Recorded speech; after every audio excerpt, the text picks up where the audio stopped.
So my name is James Morrison. I'm a cybersecurity technologist for Hewlett Packard Enterprise. Been with the company about 18 months. Prior to that, I was a 22-year veteran of the FBI working cybercrime out of the Houston office.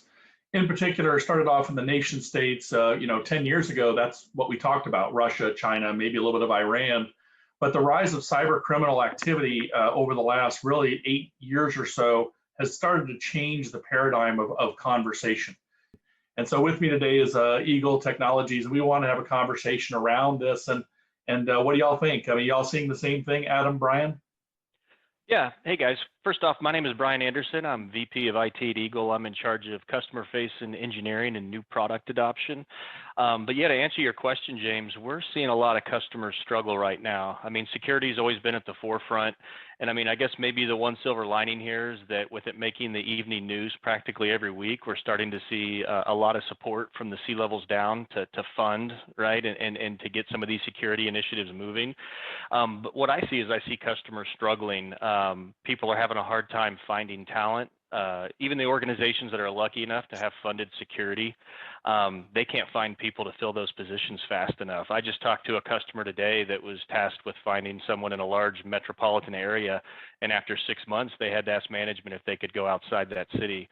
So we're seeing customers struggle with time, talent. They know they need to have a good security posture, but that's such a complex web. You know, what does it mean? What should they focus on first? A lot of what I see right now is React. I'm Adam Svoboda. I'm the principal cybersecurity strategist for Eagle. I've been with Eagle about 8 years and primarily focused on red team operations and offensive security. So yeah, I just want to chime in on that. What I've been seeing and what continues to occur is that it seems like ransoms are going to continue to get larger and more aggressive and more dangerous because there's no incentive for them not to. The FBI knows a lot of the identities of these criminals in Russia, and Russia won't extradite Russian nationals to foreign countries. So if you don't target systems in Russia or neighboring countries, they don't really care about what you do. And so, we're seeing ransoms get more and more intricate. They're finding your backup servers, they're encrypting your backups, they're stealing your data before they encrypt it, threatening to publish it online. A couple big ones in the news, right? A law firm got hit. They took legal documents on celebrities, threatened to blackmail them. Cyber insurance companies are being hacked, and they're using the customer list from these cyber insurance companies to target other companies because they know they're going to pay since they have insurance. And I mean, one big one for me was the DC Police Department. They got hit and they were extorted and they threatened to leak information on the informants. So the deeper you dig, the better your chances of getting a ransom. And I don't see where this is going to stop. I think it's going to get a lot more aggressive as we go. Making sure that we're doing the right security. So much of what we see is still comes down to things like patching, things like a good security posture, having your backups in a air-gapped location. And cybersecurity is not something you can pay 1 year and then not pay for 10 years.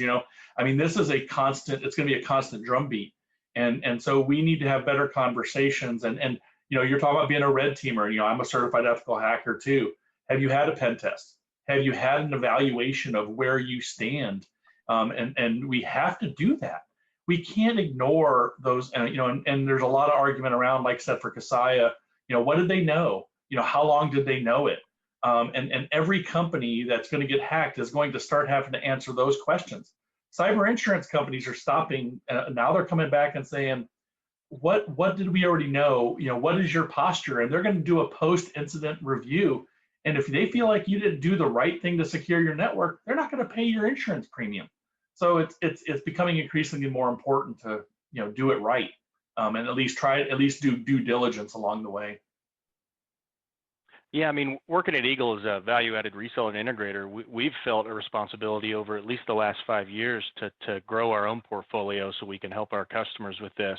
We've been a backup and recovery powerhouse for decades now, and that gave us really unique insight into the issues our customers were facing. A customer can have a really good BCDR plan. They can recover their infrastructure in minutes, but if they haven't rooted their environment of the bad actor, or they don't know how the bad actor got in, they're just spinning their wheels.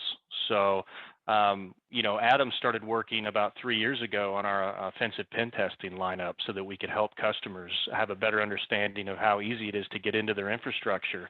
And oftentimes, I mean, Adam, you can speak to it better than I can, but sometimes it's surprisingly easy, right? Right.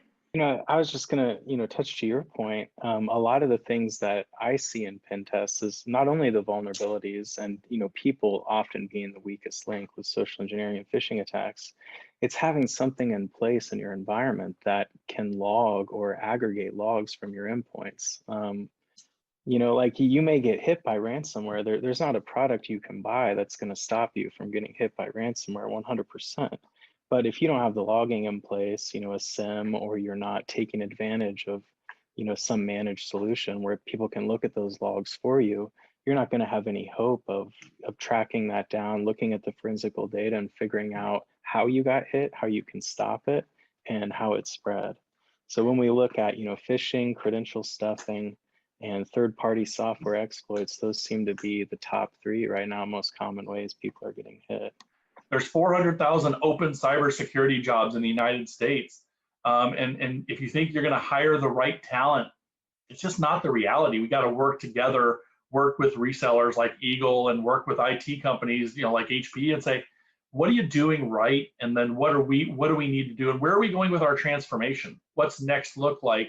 And make sure we're doing it the right way.